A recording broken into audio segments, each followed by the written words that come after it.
Hi everybody, it's Don and I hope you're having a fantastic day. Well, it's our last day. Today I'm sleeping in a little bit, but beautiful outside. On its way up, look at the bright sun off the ocean. It's going to be a good day. I have some new friends sitting on my chair. So I've got a little collection of animals this morning.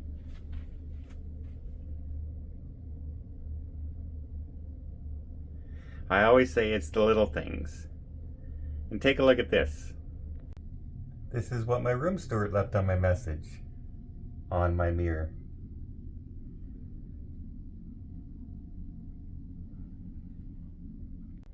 And a really nice message from my room steward as well, which I always say it's always about the little things, right?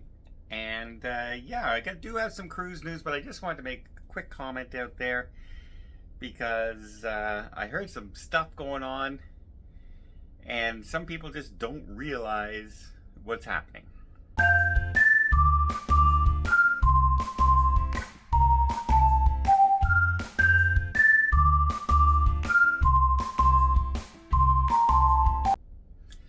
So last night in the show, we already had one Broadway show canceled because one of the singers is sick. Well, last night, one of the female singers must have something with her throat, must have a sore throat, unable to sing. They didn't even mic her up yesterday, but she came out and she did the performance. She was lip syncing with the other cast members, so the show could go on. If she didn't do that, the show couldn't go on and they had to cancel it. So they only had 2 out of their 4 singers, and so they were having playback tape with live singing. They had to reformat the whole show because obviously they're missing one of the singers as well. So people were singing songs that weren't meant for their voice to sing as well. And I heard a lot of people coming out saying, well, the dancing was really good last night, but the singing was not, something was off. Well, that's what was off. They were missing 2 of their 4 voices on there, and the live singers had to sing with playback voices harmonizing. Not an easy task. So I give them full credit out there for even going forward and trying to get that show on under the situation that they did. I know they had to reblock everything because I've seen this show before and I could tell, oh, there's supposed to be somebody there. There's supposed to be 4 people there. That's supposed to be this person singing. I can tell. And so hats off to the Caribbean Princess Entertainment crew there for even going forward. And I know it must have been really hard for the singer last night to have to come out and lip sync. She was doing all the emotional stuff and everything and doing her best, but you could tell there was something off. And one thing though, guys, when you're doing something like that, go ahead and put a microphone on her so it doesn't stand out that she's the only singer up there without a microphone. I don't know why you didn't put one on and then just don't have it hooked up, because then most people wouldn't have probably even known that was going on. On with some cruise news. Well, December 10th is the start of that Royal Caribbean's longest world cruise ever. 274 days leaving Miami and not coming back until September of next year. Wow, that's a long cruise. Yeah, an inside cabin, by the way, starts around $59,000 per person on this. Now, of course, you can book shorter segments of it along the way. It's going on the Serenade of the Seas, but it's saying you're basically gonna tour the world. You're gonna be able to see the Great Barrier Reef. You're gonna be able to see Christ the Redeemer in Brazil. You're going to be able to see Machu Picchu. You're going to be able to visit the Great Wall of China. All kinds of places that all in one cruise. That's a heck of a cruise. That's going to be an amazing one. Could I get away for almost a full year? Probably not. But it sounds like it would be a really fun cruise to get on, and especially if you're interested in the destinations. because it's basically going everywhere. Good luck, everybody, on that cruise. I hope you get to visit every single destination along the way. Next we have Celebrity Cruise Line making a slight change in a cancellation policy for shore excursions.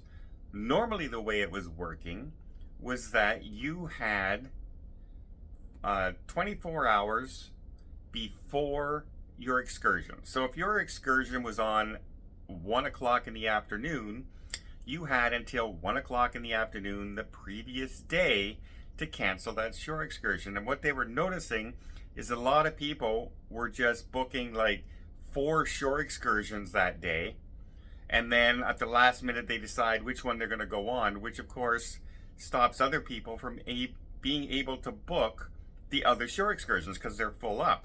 And then on the last day they end up having a third of a bus or a third of a boat or half a boat not available that they're trying to sell out because people canceled at the last minute because they had 4 other excursions booked. So they're canceling that out and saying now that you have to not only cancel it 48 hours in advance, you have to cancel it 48 hours from the day you're sailing, your shore excursion is going. So if your shore excursion is on the 10th, that means you have to cancel by the 8th and the beginning of the day. So basically the 7th. You have to give a full 48 hours from the day your ship arrives in port, not from the time your ship arrives in port. And I don't think that's too much to ask. 2 days in advance notice to cancel a shore excursion isn't too bad, because I do know of people out there. I see it all the time. You see shore excursions sold out, and then you go on the website on the ship and you find out that shore excursion on the day of has like half the bus is empty now. And you said, well, wasn't it sold out? Yeah, that's all those people canceling it ahead of time. Now, Carnival Cruise Line is got a few more people mad at them, and they're trying to explain it in a very positive way. One of the most popular things, of course, is people going up for breakfast in the buffet on the Lido deck. And one of the most popular things in the buffet is the made-to-order omelet. In fact, they used to advertise this as a big perk, right? You could go up and you could have your omelet made to your, they make it fresh right there in front of you, and you can add all the ingredients that you want to add that happens to be there that day. You can have mushrooms, peppers, sausage, extra cheese, etc., bacon bits, etc. thrown on. Well, they're changing that now. They're still going to be offering omelets, but they're going to be only a set limited number of omelets. And basically, if you're looking for extra things on it, your extra thing's going to be ham, because that's all they're going to offer you. So you can get an egg white omelet, you can get a plain omelet, you can get a vegan omelet. So what can you get? You can get a egg white omelet, you can get a plain omelet, you can get a vegetarian omelet, you can get a ham and cheese omelet, and you can get a cheese omelet. Very, very limited selection there. Very limited choice. Basically, if you want some flavor on it, you get ham and cheese, and that's your basic omelet that you're going to be able to get. And a lot of people are really upset with this, because that is one of the most popular places for breakfast on the cruise ship, and one of the most popular perks is getting that ready-made omelet. And you can see this by the long lines waiting to get your omelet. That could be part of the problem, is saying that by offering the set menu with only a limited options, that will speed up the omelet making process drastically.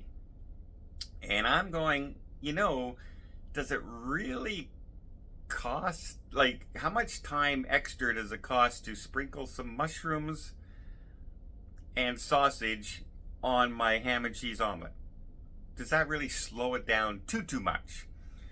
But you also have to think of how long it takes for those people to prepare every one of those little sliced mushrooms, sliced green peppers, sliced bacon bits, right? Sliced onions. You have to shred all that stuff to put in the omelet. And that takes time and manpower. And as opposed to speeding things up, I honestly think it's just saving some money. Saving probably quite a bit of money. Remember, I reported just not long ago when Carnival stopped putting chocolates on the pillow, that actually saved them about $2 million a year, and that allowed them to get Guy's Burger on board. That extra savings.